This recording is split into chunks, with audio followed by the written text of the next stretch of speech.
The sound of breaking glass echoed through the marble foyer as Emma collapsed on the cold sidewalk, her twin babies crying in her arms. Just 10 feet away, a black Porsche slowed to a stop. Behind the tinted window sat the man who had once held her heart for a single night, the man who had no idea these hungry children were his.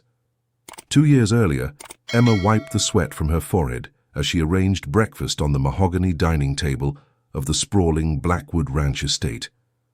The Montana sunrise painted golden streaks across the expensive china, but she barely noticed the beauty around her. As the house manager, she had learned not to admire things that would never belong to someone like her. "Good morning, Mr. Blackwood," she said softly as the tall, dark-haired man entered the room. Nathan Blackwood didn't look up from his phone. At 28, he was already worth hundreds of millions from his tech empire and cattle ranches, and his steel-gray eyes showed it. He never smiled. He never said thank you. He simply existed in his world of money and power, treating everyone around him like they were invisible. "Coffee's cold," he said, without tasting it. Emma's heart sank. She had brewed it fresh just 5 minutes ago. "I'll get you a new cup right away, sir." "Don't bother. I'm late for a board meeting." He grabbed his Stetson and headed toward the door, then stopped. "Emma, next time pay attention to what you're doing." The door slammed shut, leaving Emma alone with the untouched breakfast. She touched the coffee cup. It was still steaming hot. But she said nothing.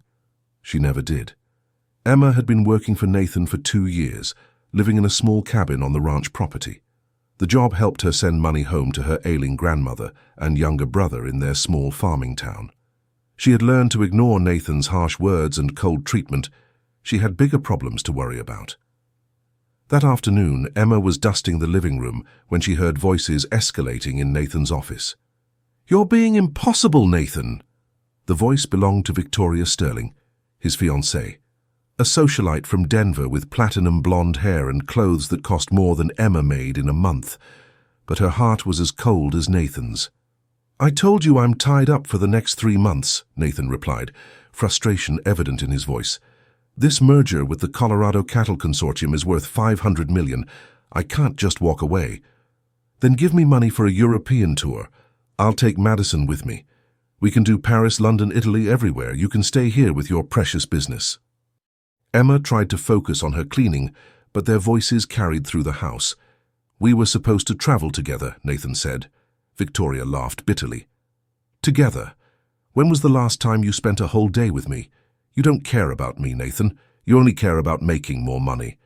After a moment of silence, Nathan spoke again, his voice tired. "Fine, take the trip. I'll arrange everything. First-class tickets, 5-star hotels, unlimited shopping. Take whatever you need." "Really?" Victoria's voice brightened immediately. "Oh, Nathan, thank you. Madison and I will have the most amazing time." Emma shook her head sadly.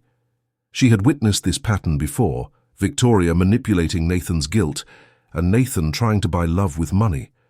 2 weeks later, Victoria was gone. Emma watched from the window as a black car took her to the airport, expensive luggage filling the trunk. Victoria had barely said goodbye to Nathan, too busy planning her European adventures on her phone. For the next few days, Nathan seemed even more distant than usual. He worked late into the night and barely touched the meals Emma prepared. She wanted to ask if he was okay, but she knew better. Nathan didn't discuss personal matters with the help. Everything changed on a Thursday evening. Emma was washing dishes in the kitchen when she heard Nathan's phone ringing desperately in his office, ring after ring as if he was trying to reach someone who wouldn't answer. Then she heard something that made her heart break, the sound of a grown man crying. She moved closer to the office door and heard Nathan talking to himself. "Answer the phone, Victoria, please, just answer." His voice was broken, nothing like the confident billionaire she knew. Emma wanted to walk away and give him privacy, but something in his voice stopped her. She had never heard Nathan sound so human, so vulnerable. The next day, Emma learned the truth from Mrs. Patterson, the head housekeeper. "Poor Mr. Blackwood," Mrs. Patterson whispered as they folded laundry together. "Did you hear what happened?" Emma shook her head. "That woman Victoria, she's been seen all over Europe with another man. Someone took pictures of them together in Paris. She's spending Mr. Nathan's money on her new boyfriend. Emma's hands froze on the towel she was folding. That's terrible. And she's not answering his calls. She blocked his number after everything he did for her. All the money he spent. Mrs. Patterson shook her head. Men like Mr. Nathan, they have everything except someone who truly loves them. That evening, Emma was walking past the living room when she heard the crash. Nathan was on the floor at the bottom of the marble staircase, an empty whiskey bottle beside him. His usually perfect appearance was disheveled, expensive shirt wrinkled, dark hair messy. He was trying to get up but kept falling back down. Emma rushed to his side. "Mr. Blackwood, are you hurt?" He looked up at her with unfocused eyes. "Emma, is that you?" "Yes, sir. Let me help you." She put his arm around her shoulders and slowly helped him stand. He was heavier than she expected, and she could smell the alcohol on his breath. "She's gone," he whispered as they climbed the stairs slowly. "Victoria. She's with someone else." Emma's heart ached for him. Despite his cold treatment of her, she could see the genuine pain in his eyes. "Let's get you to bed, Mr. Blackwood." His bedroom was enormous and elegant, with a bed larger than Emma's entire cabin. She helped him sit down and brought him a glass of water. "Don't go," he said suddenly, grabbing her hand. "Please, I can't be alone right now." Emma hesitated. She had never seen Nathan like this, vulnerable, broken, human. She sat down in the chair beside his bed. "I loved her," Nathan said, staring at the ceiling. "I gave her everything. Money, jewelry, trips around the world. I thought that was how you showed love. But it wasn't enough." "Maybe she wasn't the right person for you," Emma said softly. Nathan turned to look at her in the dim light. His grey eyes seemed different somehow, warmer. "Do you think anyone could really love someone like me? Someone who only knows how to work and make money?" "Everyone deserves love, Mr. Blackwood. Real love. Not the kind you have to buy." They talked for hours. Nathan told her about his lonely childhood, about parents who were never home, about building his business empire to prove he was worth something. Emma listened, offering quiet words of comfort. As the night grew late, Nathan moved from the chair to sit beside her on the edge of the bed. "You're so different from her," he said quietly. "You're kind. You actually listen. Mr. Blackwood, maybe you should get some sleep." "Nathan," he interrupted. "Just call me Nathan." Emma looked into his eyes and saw something she had never seen before. Not the cold billionaire, but a lonely man who just wanted to be loved. When he leaned closer, she didn't pull away. When he kissed her, she kissed him back. What happened next was gentle and desperate at the same time, two lonely people finding comfort in each other, even if it was just for one night. Emma woke as the sun was rising. Nathan was still asleep beside her, his face peaceful for the first time since she had known him. Reality hit her like a cold wave. What had she done? She quietly gathered her clothes and slipped out of the room. In her small cabin, she sat on her bed and cried. She had crossed a line that could never be uncrossed. She was just a house manager. He was a billionaire. Last night had been a mistake. A beautiful, terrible mistake. Her phone rang. It was her brother Jake calling from their hometown. "Emma, you need to come home," Jake said, his voice shaking. "Grandma Rose is very sick. The doctors say she might not have much time." Emma's world tilted. "What? But she was fine last week when I called." "She didn't want to worry you, but Emma, she's been hiding how bad it is. Please come home. She's asking for you." Emma looked around her small cabin, then toward the main house where Nathan was probably waking up. She couldn't face him. She couldn't pretend that last night hadn't happened, and her grandmother needed her. "I'm coming," she said. "I'll be there by tonight." Emma packed her belongings and left a simple note for Mrs. Patterson. "Family emergency. Had to go home. Thank you for everything." She didn't say goodbye to Nathan. She couldn't. The drive to her small farming town took 6 hours. Emma stared out at the changing landscape, from the ranches' rolling hills to small towns to the rural area where she had grown up. With each mile, her guilt grew heavier. She had abandoned her job without explanation. She had slept with her boss, and now her grandmother was dying. When she reached her family's modest farmhouse, Jake ran out to meet her. "Emma, thank God you're here. Grandma's been waiting for you." Their grandmother Rose was lying in the small bedroom, her face pale and thin, but she smiled when she saw Emma. "My beautiful girl," she whispered, "I'm sorry to bring you home like this." Emma held her grandmother's weak hand. "Don't apologize, Grandma. I'm here now. Everything will be okay." But everything was not okay. For the next 2 weeks, Emma watched her grandmother grow weaker. They spent their savings on doctors and medicine, but nothing helped. Rose died on a quiet Tuesday morning, holding both her grandchildren's hands. At the funeral, Emma learned the devastating truth. "Your grandmother borrowed money from half the town," their neighbor, Mrs. Chen, said gently. "She was so proud. She didn't want you kids to know. But Emma, the debt, they're substantial." One by one, people came to Emma with papers and records. Her grandmother had borrowed money for Jake's college fees, for medicine, for house repairs. The total was more than Emma had earned in 2 years of working for Nathan. "I'll pay everyone back," Emma promised, though she had no idea how.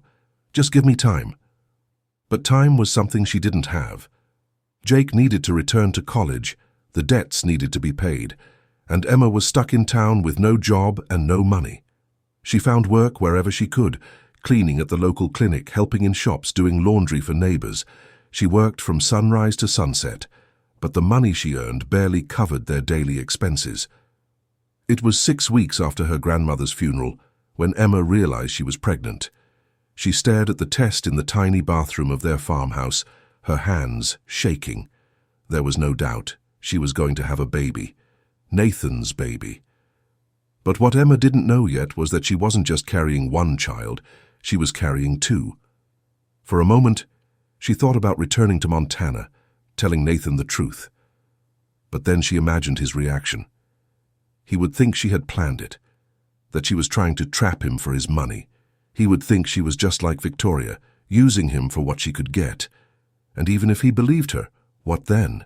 He was a billionaire, and she was a poor farm girl with nothing. He could take the baby away from her. He could pay her to disappear. He could destroy her life with a phone call. No, she would handle this alone, just like everything else. Jake noticed the changes first. "Emma, you look tired all the time. Are you eating enough?" "I'm fine," Emma lied, "just working hard." But as the months passed, it became impossible to hide. When Emma finally told Jake about the pregnancy, her younger brother was shocked. "Who is the father, Emma? Why haven't you told me about him?" "He's not in our lives," Emma said. "It's just going to be me and the baby." "But Emma, you need support. You need help." "I can do this, Jake. I have to." Emma worked until the day she went into labor. The local doctor, Dr. Martinez, was kind but worried. "You're having twins, Emma," he said during her checkup. "2 healthy girls, but you need to take better care of yourself. You're too thin, too stressed. Twins."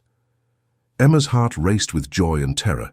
2 babies to love, but also 2 babies to feed, clothe, and protect. Ava and Lily were born on a rainy night in March. They were small but perfect, with dark hair like their father's and Emma's brown eyes. Emma held them and promised they would never know hunger or loneliness like she had. But promises are easier to make than to keep. With 2 babies to care for, Emma couldn't work as much. The debts piled up. Jake had to drop out of college to help take care of the twins. They sold their grandmother's jewelry, their grandfather's old tools, anything of value. Emma took the babies with her to work, carrying them in makeshift slings while she cleaned floors and washed clothes. People stared and whispered, but Emma held her head high.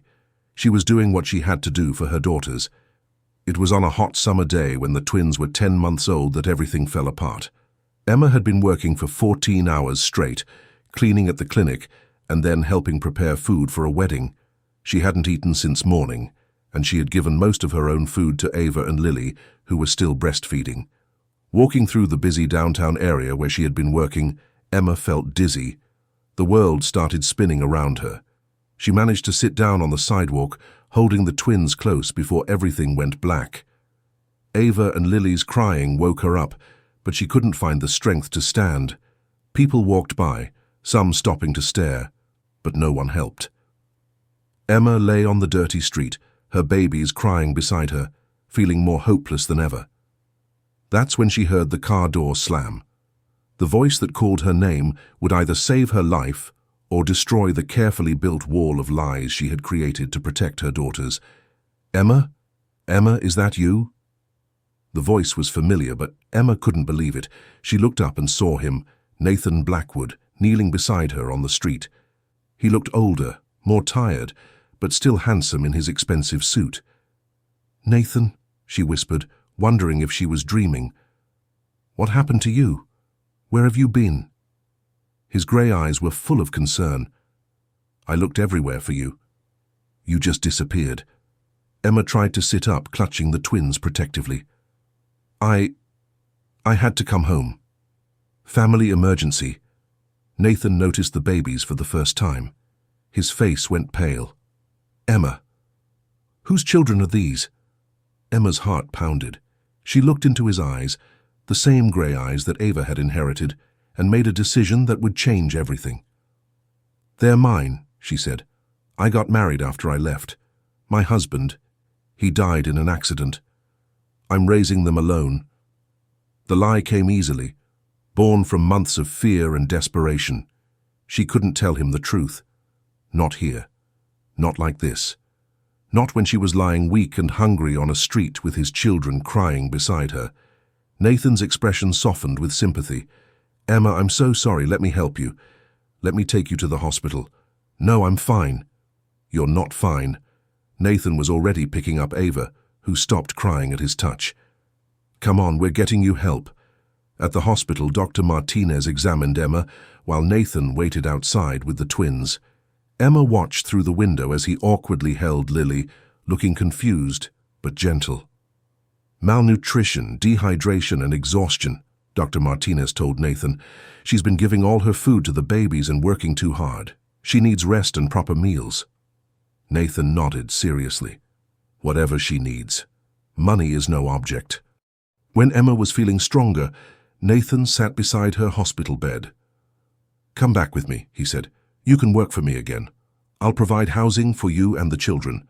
They'll have everything they need." Emma looked at him, this man who had no idea he was offering to take care of his own daughters. "I can't accept charity, Nathan. It's not charity. It's a job. I need you, Emma." His voice was quiet. "The ranch hasn't been the same since you left. Nothing has been the same." Emma saw something in his eyes that made her heart race. But then she looked at the twins sleeping in their hospital cribs, and reality returned. She was a single mother, with no money and no options. But she was also keeping the biggest secret of her life. "I need to think about it," she said. "Take all the time you need." "But Emma?" Nathan stood up and touched her hand gently. "I'm glad I found you. I've missed having you around." After he left, Emma stared at the ceiling and cried. She had loved him for one night, and that night had given her the most precious gifts of her life. But it had also created an impossible situation. How could she go back to working for him, seeing him every day, pretending her daughters weren't his? How could she keep such a huge secret when every day Ava's eyes looked more like his? But how could she refuse? Her daughters needed food, shelter, medical care. They needed a future. And despite everything, she still loved the man who had held her through one perfect, terrible night. 2 weeks later, Emma stood in the familiar ranch house wearing her house manager uniform again. But everything had changed. The house that once felt like a workplace now felt like a prison of secrets. Nathan had given Ava and Lily a beautiful nursery next to Emma's quarters. He had bought them toys, clothes, everything they needed, but he treated them like any employer would treat his employees' children, kind but distant. What Emma hadn't expected was how much Nathan had changed since she left. Every night, Emma heard the sound of breaking glass from the living room. Every morning she found empty whiskey bottles and cleaned up the mess. And almost every night there were different women, socialites from Denver and Billings, who would stay for a few hours then leave. Nathan was destroying himself, and Emma's heart broke watching it. "Why is Mr. Nathan so sad all the time?" Ava asked one morning as they ate breakfast. Emma looked through the kitchen window and saw Nathan sitting alone by the pool, staring at nothing with dark circles under his eyes. "Sometimes grown-ups get sad, sweetheart," Emma said gently, "just like you get sad sometimes." "But when I'm sad you hug me and I feel better," Lily pointed out. "Who hugs Mr. Nathan?" Emma's eyes filled with tears. "I don't know, baby." What made everything worse was the new ranch foreman Nathan had hired while Emma was gone. His name was David, and he was everything Nathan wasn't. Warm, funny, patient with the children, and clearly interested in Emma. "You work too hard," David told Emma one evening as they cleaned the kitchen together. "When was the last time you did something just for fun?" Emma couldn't remember. Between taking care of the girls and watching Nathan destroy himself, she barely had time to sleep. "The girls love you already," she said instead. "Ava asked me yesterday if you could teach her how to ride a horse." David smiled. "I'd love to, and maybe sometime you and I could have dinner together, just the two of us." Emma looked at David's kind face and felt something she hadn't felt in years, the possibility of a normal life, a man who wanted her not for one night, but forever. A father figure for her daughters who wouldn't break their hearts. "I'd like that," she said softly. But from the doorway, Nathan watched them talk and laugh together and felt something dark and jealous twist in his chest. He didn't understand why seeing Emma with David made him want to throw something. He had no right to be jealous. Emma was his employee, nothing more, or so he told himself. But late at night, when he was alone with his whiskey and his regrets, Nathan found himself writing in his journal. The same journal he had kept since college, the place where he wrote his deepest thoughts. Emma is back, but she feels further away than ever. She smiles at David the way she used to smile at me that night. She laughs at his jokes. She lets him help with her children. I should be happy for her. She deserves love, but I can't stop wishing that love was me. I think I'm losing my mind. I catch myself staring at her daughters sometimes. Ava has eyes like mine, the same grey colour. It's probably just coincidence, but it makes me feel strange inside, like I should know them, protect them. Emma won't look at me directly anymore. When I talk to her, she stares at the floor or finds excuses to leave the room. I know I hurt her years ago with my coldness, but I thought we had moved past that. Now it's like there's a wall between us that gets higher every day. Meanwhile, Emma was building that wall on purpose. Every day it got harder to pretend. Every time Nathan was kind to the girls, every time he absently touched Ava's hair or let Lily climb on his lap while he worked, Emma's heart broke a little more. And Nathan was getting suspicious. "Emma," he said one afternoon, finding her folding laundry while the girls napped, "can I ask you something about your husband?" Emma's hands froze on the tiny dress she was folding. "What about him? You never talk about him. Not his name, not how you met, not how he died. It's like he never existed." It's too painful," Emma said quickly. "I understand that, but the girls never mention him either. Don't they ask about their father?" Emma felt panic rising in her chest. They were too young when he died. They don't really remember him. Nathan studied her face carefully. "When did he die exactly?" "Why are you asking me this?" Emma's voice came out sharper than she intended. "Because something doesn't add up," Nathan said quietly. "You left here suddenly 2 years ago. The girls are almost 2 years old. You said you got married after you left. But when did you have time for a courtship, a wedding, a pregnancy?" Emma felt trapped. Every lie led to more questions, more lies. "I don't have to answer your questions about my personal life," she said, standing up quickly. "I work for you. That doesn't mean you own my past." But as she tried to leave the room, Nathan caught her wrist gently. "Emma, I'm not trying to hurt you.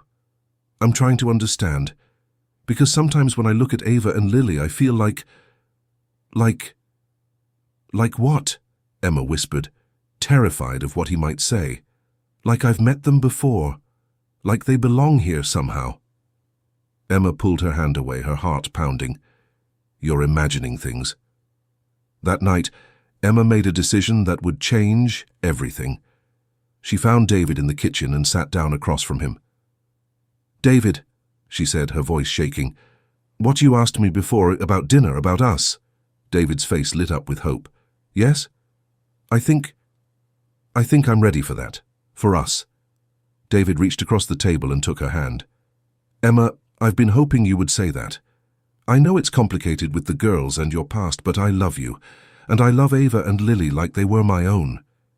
Emma squeezed his hand, tears in her eyes. Do you mean that? I mean all of it. Emma, will you marry me? The proposal was simple, honest, everything Nathan's had never been. Emma looked at David's kind face and saw safety, security, a normal life for her daughters.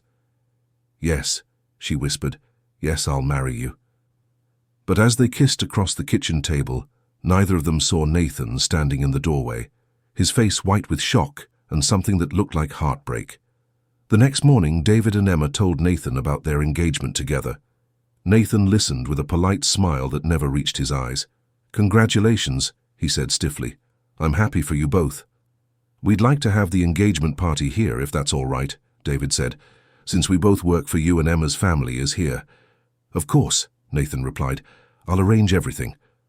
But after they left his office, Nathan walked slowly to his bedroom, closed the door, and for the first time in years he cried. He cried for the woman he had lost, for the love he had been too proud to admit, for the family he would never have.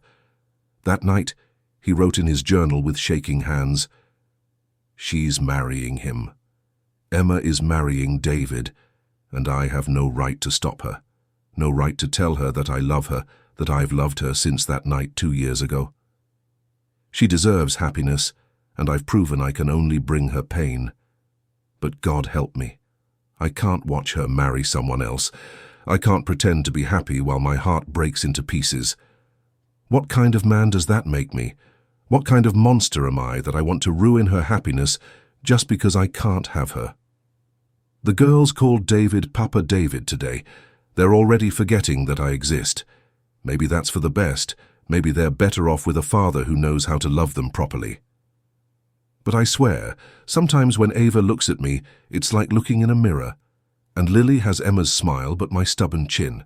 Am I going crazy? Am I seeing things that aren't there because I want so desperately to have a family with Emma? The engagement party was planned for the following Saturday. Nathan threw himself into the arrangements, ordering flowers, hiring musicians, arranging catering. If Emma was going to marry someone else, he would make sure it was the most beautiful engagement party anyone had ever seen. But as the day approached, Nathan felt like he was planning his own funeral. The morning of the engagement, Emma was getting dressed when she found something that changed everything. Hidden under some papers on her dresser was Nathan's journal. He must have dropped it when he came to bring her flowers for the party. Emma knew she shouldn't read it, but something made her open it to the most recent entry. What she read made her sink onto her bed, the journal shaking in her hands. Today Emma marries another man and I lose her forever. I should tell her how I feel, but what's the point? She's made her choice, and it's not me. I had my chance 2 years ago, and I was too much of a coward to take it. I keep thinking about that night. The way she held me, the way she looked at me like I was worth loving. I've never felt that before or since. But I ruined it with my coldness, my fear, my stupid pride. I love her. I love her daughters. I love the family we could have been if I hadn't been such a fool. But it's too late now. It's too late for everything. Emma cried as she read page after page of Nathan's hidden feelings, his regrets, his love for her that he had never been brave enough to speak aloud. By the time she finished reading, her engagement dress was soaked with tears. Nathan loved her. He had always loved her, and she was about to marry another man in 2 hours. But it was too late to change anything now. The guests were arriving. The flowers were arranged. David was waiting for her in his best suit. Emma wiped her tears, fixed her makeup, and walked downstairs to her engagement party with a broken heart. The party was beautiful. Nathan had outdone himself with white roses, fairy lights, and soft music. All their friends were there, including Jake, who had come from college, but Emma felt like she was watching it all from far away. She smiled and accepted congratulations, but her heart wasn't in it. Nathan stood at the back of the crowd, watching Emma with David, forcing himself to smile when people congratulated him on hosting such a lovely party. "Time for the ring ceremony," someone called out. David and Emma stood together under an arch of white flowers that Nathan had personally arranged. Ava and Lily, wearing matching pink dresses, stood beside them, holding the rings on small satin pillows. "Before we exchange rings," David said, taking Emma's hands, "I want everyone to know how lucky I am. Emma, you and your daughters have made my life complete." Emma tried to smile, but all she could think about was Nathan's journal, his words of love she would never hear spoken aloud. "Ava, Lily," David called to the girls, "can you bring us the rings?" But instead of walking to David, both girls ran straight to Nathan. "Daddy," Ava said, tugging on his jacket, "you have to put the ring on Mama's finger." The entire party went silent. Emma felt her blood turn to ice. "Why?" Nathan asked, kneeling down to Ava's level, his voice confused. "Because you're our daddy," Lily announced loudly. "Mama told us." Emma's world started spinning. She had never told the girls that. They had figured it out on their own. The same grey eyes, the same expressions, some instinct that told them Nathan belonged to them. "No, sweethearts," Nathan said gently, his heart breaking. "David is going to be your new daddy. I'm just your friend." But Ava started crying. "No, you're our daddy. We want you to put the ring on Mama." "Please, Daddy," Lily begged, holding up the rings. "Please do it for us." Nathan looked across the crowd at Emma, who was standing frozen in her engagement dress, tears streaming down her face. The entire party was staring. Jake looked confused. David looked hurt and angry. And Nathan, holding his crying daughters who had just called him daddy in front of everyone, finally understood the truth that Emma had been hiding for 2 years. "Emma," he said quietly, his voice carrying across the silent crowd, "we need to talk. Now." Emma nodded, unable to speak. "Everyone stay here," Nathan announced, his voice stronger now. "Emma and I need to discuss something privately." He took Emma's hand and led her into the house, leaving behind a crowd of confused guests, an abandoned groom and 2 little girls who had just destroyed and created a family with 3 simple words. In the quiet of his study, Nathan closed the door and turned to face Emma. "Tell me the truth," he said quietly. "Are Ava and Lily my daughters?" Emma looked into his grey eyes, the same eyes her daughters had inherited. And finally, after 2 years of lies and fear and heartbreak, she told him everything. "Yes," she whispered. "They're yours. They've always been yours." Nathan listened to Emma's confession, the pregnancy, the fear, the misunderstanding about his comments, the years of keeping his children from him, and felt his world shift on its axis. When she finished, he was quiet for a long moment. Then he walked to the window, looked out at the engagement party he had arranged for the woman he loved to marry another man, and said the words that would change everything. "I'm stopping this engagement." "Nathan, no," Emma started, but he was already walking toward the door. "Everyone needs to know the truth, starting now." Nathan walked back outside to where the confused guests were waiting. David was trying to comfort Ava and Lily, who were still crying for their daddy. "Ladies and gentlemen," Nathan announced, his voice carrying across the garden, "I have an announcement to make." Emma came running behind him, tears streaming down her face, but it was too late. "This engagement is cancelled," Nathan declared. The crowd gasped. David stepped forward, his face red with anger and humiliation. "What are you talking about?" David demanded. Nathan looked at Emma, then at his daughters, then back at the crowd of shocked faces. "Because," he said clearly, "Ava and Lily are my daughters, and I'm going to fight for my family." The party erupted in shocked whispers and gasps. Emma stood frozen, watching her carefully built world crumble around her. "What have you done?" Emma screamed at Nathan as guests stared in shock. Her white engagement dress was wrinkled, her face red with tears and anger. "Why did you cancel my engagement? You have no right." Nathan stood frozen in the middle of his own lawn, surrounded by confused guests. The wedding decorations he had paid for mocked him. The rings lay scattered on the ground where the twins had dropped them. "Emma, we need to talk," Nathan said, his voice shaking. "Forget what I told you." Emma grabbed his arm desperately. "I was lying. I was emotional. Please, just let me marry David, please." But it was too late. David, who truly loved Emma, had heard everything from the doorway. "Emma," David said quietly, walking toward them. "Is it true? Are Ava and Lily his daughters?"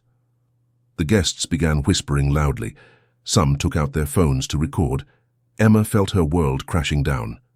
"David, I can explain. Are they his children or not?" David's voice was louder now, hurt mixing with anger. Emma looked between the two men, Nathan, the father of her children, staring at her with shock and something that looked like betrayal. David, the kind man who wanted to give her a normal life, waiting for an answer that would destroy his heart. "Yes," she whispered. "They're his." David stepped back like she had hit him. 2 years, Emma. For 2 years, you let me believe I could be their father. You let me fall in love with children who already had a daddy. David, please. Emma reached for him, but he pulled away. "And you," David turned to Nathan, his eyes blazing with anger. "You're a billionaire. You have everything. But you let the mother of your children work as your employee. You let them struggle." "I didn't know," Nathan shouted back. "She never told me." "Because you told me you could never handle raising children," Emma cried. "When you saw me in the hospital, you said taking care of kids was too hard. You said you would never do it." Nathan's face went white. "When did I say that?" "The day you brought me back from the hospital. You talked to Jake. You said..." "I said I admired you for doing it alone because I didn't think I was strong enough to be a good father," Nathan interrupted. "I was praising you, not rejecting the idea." The truth hit Emma like a physical blow. She had misunderstood. For 2 years, she had hidden his children from him because of a misunderstanding. "Oh, God," she whispered, sinking to her knees on the grass. "What have I done?" Meanwhile, Ava and Lily had been watching everything with wide, frightened eyes. They ran to Emma, wrapping their small arms around her. "Mama, why is everyone shouting?" Ava asked. "Did we do something bad?" Lily added, her bottom lip trembling. Emma held her daughters close, her heart breaking. These innocent children had just destroyed and created a family in the same moment. Nathan knelt down beside them. "You didn't do anything bad, girls. Adults sometimes make mistakes." "Are you really our daddy?" Ava asked, looking up at Nathan with those grey eyes that matched his perfectly. Nathan looked at Emma, then back at his daughters. "Yes," he said softly. "I'm your daddy." "Then why don't you live with us?" Lily asked innocently. The question hung in the air like a challenge. David made a sound of disgust and walked away, pushing through the crowd of guests. Emma wanted to call after him, but what could she say? "Everyone needs to leave," Nathan announced loudly. "The party is over." As the confused guests slowly departed, whispering and staring, Nathan, Emma, and the twins were left alone in the decorated garden. The fairy lights Nathan had hung for another man's engagement party now seemed to mock them all. "We need to talk," Nathan said. "Really talk. No more lies." Emma nodded, wiping her tears. "Girls, go inside and find Mrs. Patterson. Ask her for some milk and cookies." "But Mama..." "Go," Emma said firmly. "Daddy and I need to talk alone." After the twins ran toward the house, Nathan and Emma sat on the garden bench in silence. The weight of 2 years of secrets hung between them. "I loved you that night," Nathan said suddenly. "It wasn't just because I was drunk and hurt. I had been falling in love with you for months." Emma's heart stopped. "What?" "Every morning when you brought me coffee. Every time you listened when I was stressed about work. Every time you smiled." Nathan ran his hands through his hair. "I was falling in love with my house manager, and I didn't know what to do about it." "Then why were you so cold to me?" "Because I was scared. I'm a billionaire, Emma. Women want me for my money. But you You saw something good in me even when I was horrible to you. I thought if I stayed distant, these feelings would go away." Emma stared at him in shock. "You loved me." "I still love you," Nathan said quietly. "When you disappeared, I thought I would die. I hired investigators to find you. I called hospitals, police stations. I thought something terrible had happened to you." "I had to protect my babies," Emma whispered. "I thought you would take them away from me." "Take them away?" Nathan looked hurt. "Emma, they're my daughters too. I would never hurt them or you."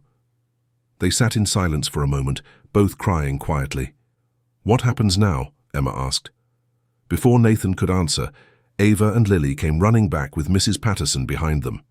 "Mr. Nathan," Mrs. Patterson said, looking confused, "the girls are asking me to make them beds in your room. They say they want to sleep with their daddy tonight."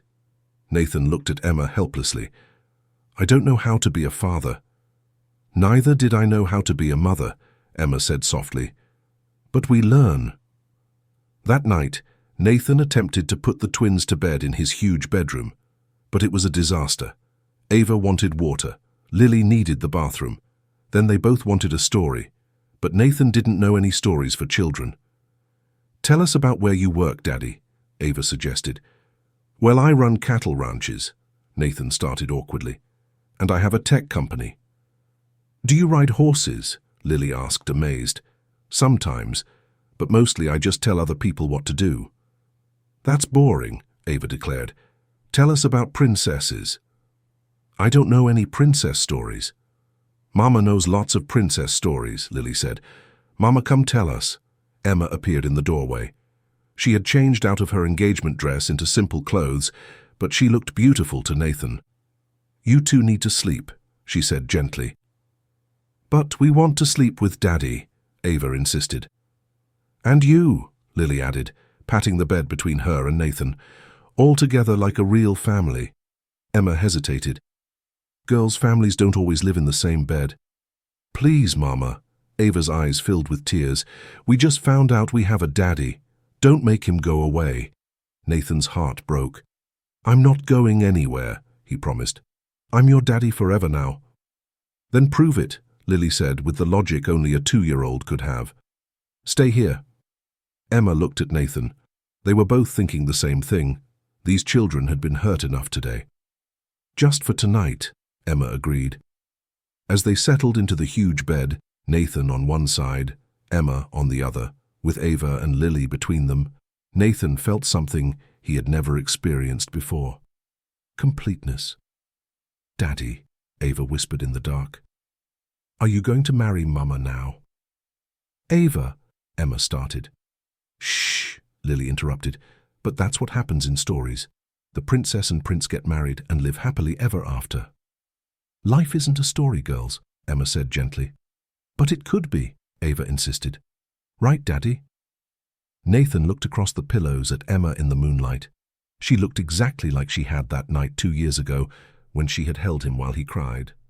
"Maybe," he whispered, "if your mama wants it to be." The next morning, Nathan woke up to find Ava drawing on his face with a washable marker while Lily braided his hair. "What are you doing?" he asked, trying not to laugh. "Making you pretty like Mama," Ava announced. "Do you like it, Daddy?" Lily asked proudly. Nathan looked in the mirror they held up. He had flowers drawn on his cheeks, and his hair was in tiny braids with pink ribbons. "I look beautiful," he said seriously.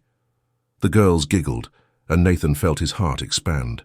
He had never known he could love anyone this much, but their peaceful morning was interrupted by urgent knocking on the bedroom door.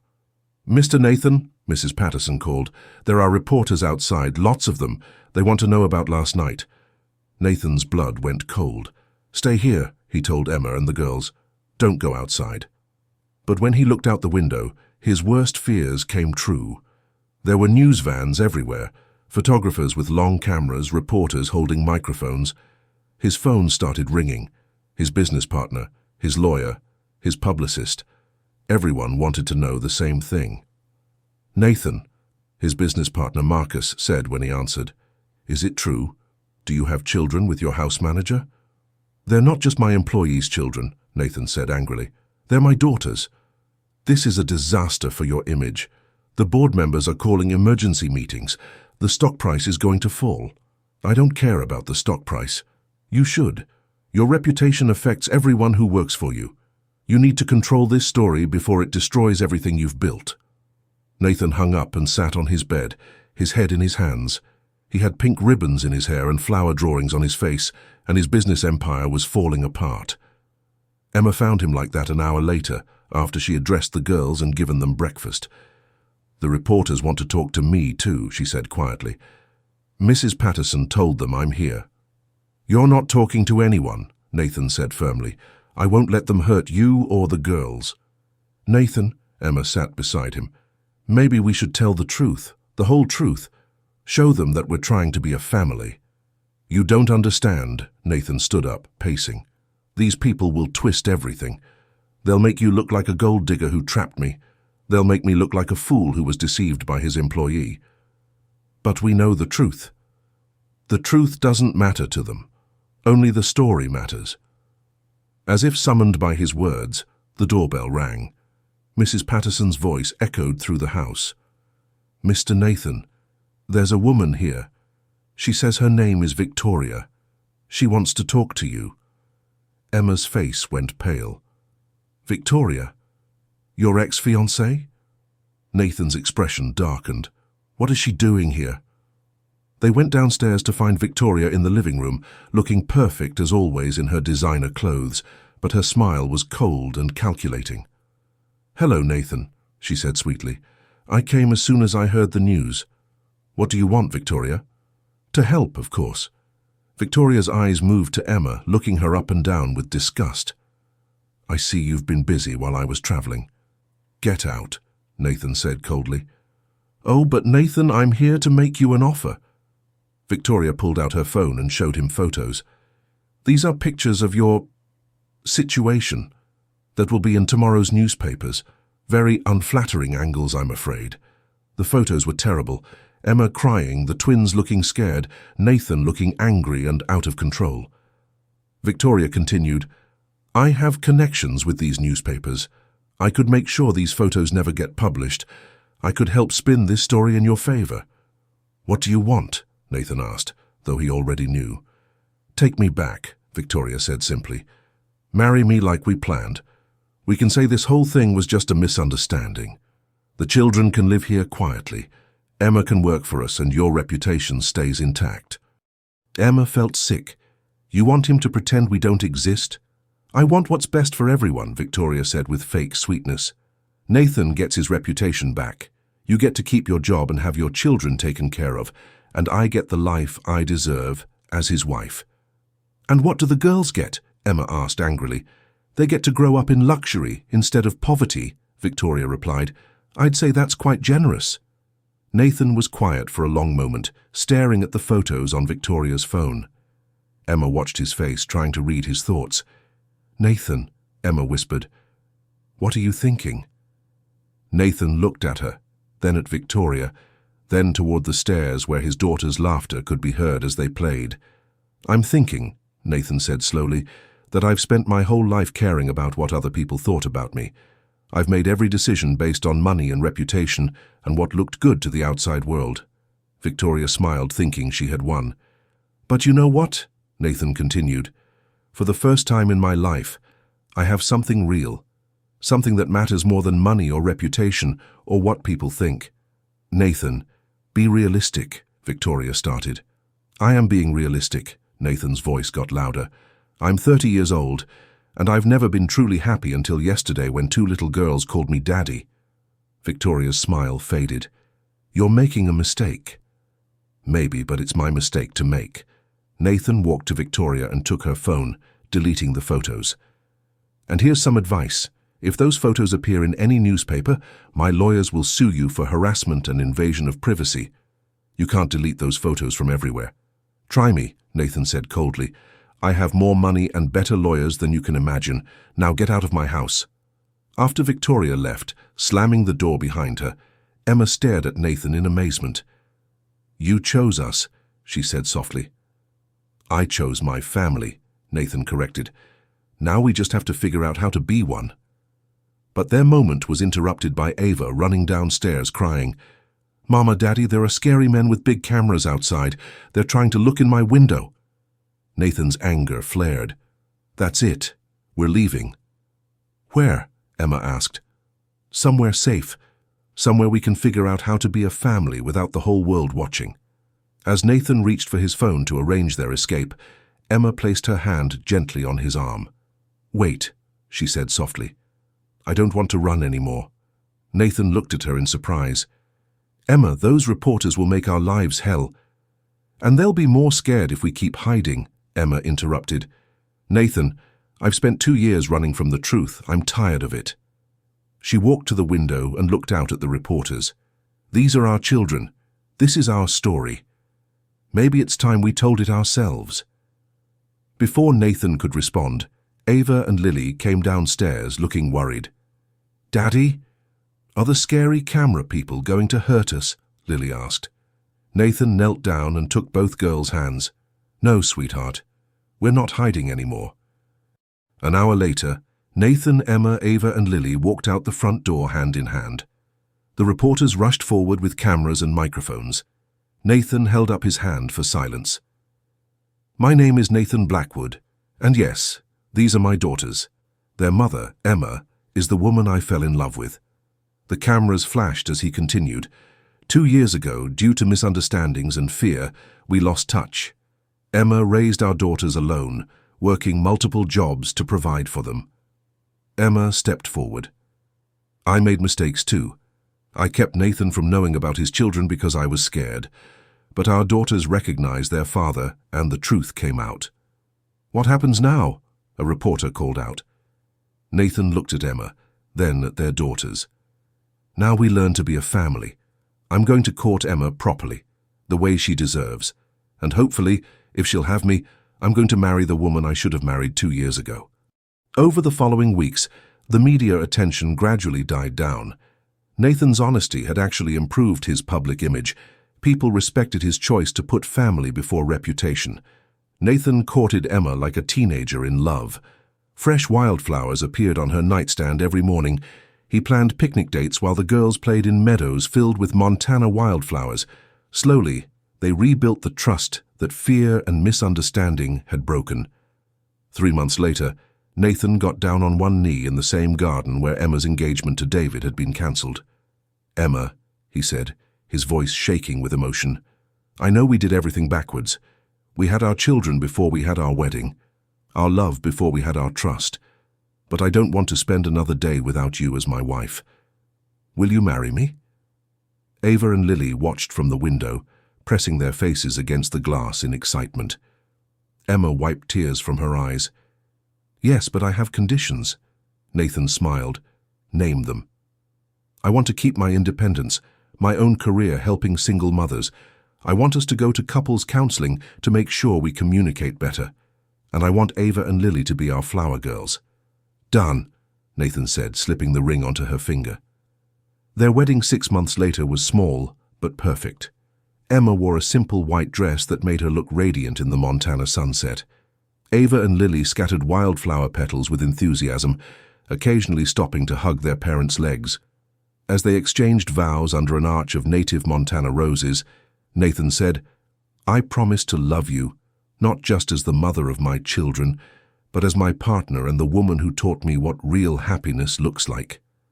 Emma smiled through tears. "I promise to trust you with my heart, to be honest even when it's hard, and to build a life with you based on love, not fear." 5 years later, Nathan and Emma Blackwood were featured on a business magazine cover as an example of how personal happiness could improve professional success. Nathan's company had flourished under his more balanced leadership, and Emma had founded a successful non-profit, helping single mothers gain financial independence. Ava and Lily, now 7, were thriving on the ranch with no memory of the drama that had brought their family together. To them, it had always been Mama, Daddy, and their little brother Jack, who had arrived 2 years after the wedding. Sometimes, late at night, Nathan and Emma would sit on their porch swing, watching the Montana stars and marveling at their journey. "Do you ever regret choosing us over the easy path?" Emma would ask. Nathan would pull her closer, breathing in the scent of her hair. Never. You and the girls showed me what it means to truly live, not just exist. Their love story wasn't a fairy tale. It was better. It was real, messy, complicated, and absolutely perfect in its imperfection. They had learned that the strongest families aren't built on perfection, but on forgiveness, truth, and the courage to love, even when it's terrifying.